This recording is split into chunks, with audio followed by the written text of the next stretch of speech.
This is Tim from US Studios. Today in this video I'm going to show you how to transfer photos from your Samsung phone to your USB drive.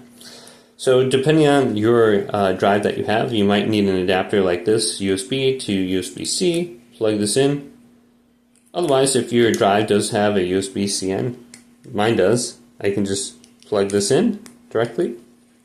So just plug it into the charging port area and we should be good to go. We can hit cancel. Now what we want to do is go on over to files. So swipe up from the bottom, go to files right here, and we should be able to see my files. Click this. Your USB device should show up in here unless it's formatted to NTFS. You want to format EXFAT, so it shows up on your phone.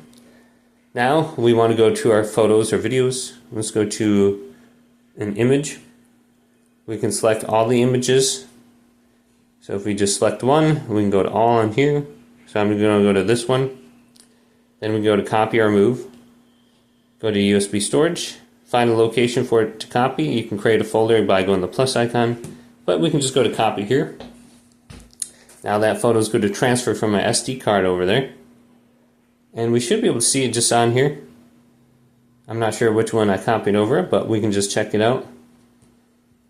Hopefully this video did indeed help you out.